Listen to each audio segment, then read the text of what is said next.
Welcome to అడాన్ and symbol channel. ఇవాళ ఈ వీడియోలో నేను ఈ హెడ్ బ్యాండ్స్ ఎలా చేయాలో చూపిస్తాను.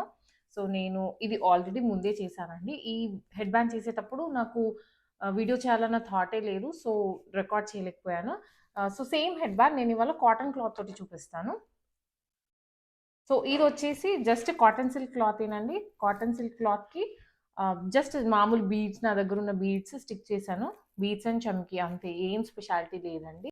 ఏదైతే ఫ్రంట్ పార్ట్కి వస్తుందో ఆ పార్ట్కి మాత్రమే బీడ్స్ ఇన్ కేస్ మీరు స్టిక్ చేసేసుకోవాలనుకుంటే స్టిక్ చేసేసుకోవచ్చు.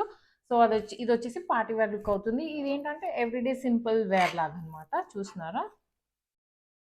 సో ఏ క్లాత్ తోటైనా మీరు హెడ్ బ్యాండ్స్ వేసేసుకోవచ్చు. ఇన్ కేస్ మీ పాపకి ఏదైనా ఫ్రాక్ కుట్టారు, అందులో మిగిలిన క్లాత్తో కూడా మీరు ఇలా హెడ్ బ్యాండ్స్ చేసుకోవచ్చు. క్లాత్ వేస్ట్ అవ్వదు, ఎక్స్ట్రా మనం కొనాల్సిన పని ఉండదు, అండ్ మ్యాచింగ్ ఉంటుంది. చూస్తున్నారా? మీరు ఇలాంటి వాటితో కూడా మీరు స్టిక్ చేసేసుకోవచ్చు. బట్ ఇలాంటి వాటికి లైనింగ్ పెట్టుకోవాల్సి ఉంటుంది. సో కొంచెం స్టిఫ్గా ఉండాలంటే కాటన్ సిల్క్ అలాంటి క్లాత్స్కి ఏంటంటే లైట్గా పేపర్ స్టిఫ్ పెట్టుకోవాలి.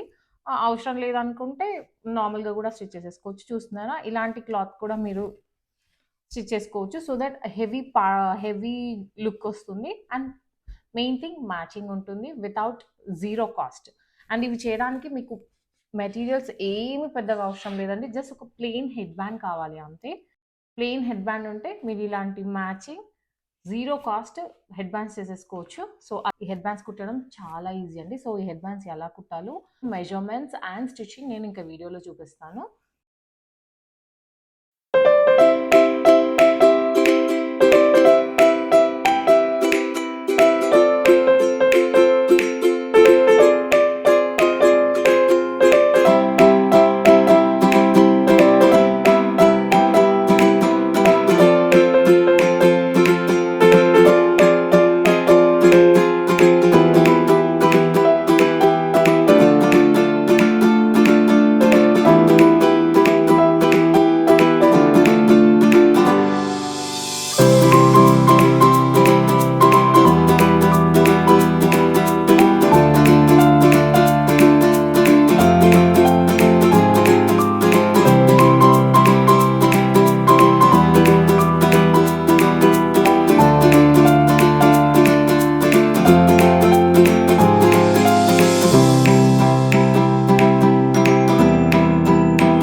చూసారు కదండి ఈ హెడ్ బ్యాండ్ ఎలా చేయాలో. ఐ హోప్ మీకు ఈ వీడియో నచ్చింది అనుకుంటాను. సో అదండి ఇంకా అబౌట్ హెడ్ బ్యాండ్స్. మీకు ఏమైనా డౌట్స్ ఉంటే ఫీల్ ఫ్రీ టు కమెంట్. నేను మీ డౌట్స్ క్లారిఫై చేస్తాను. So thanks for watching this video. Bye.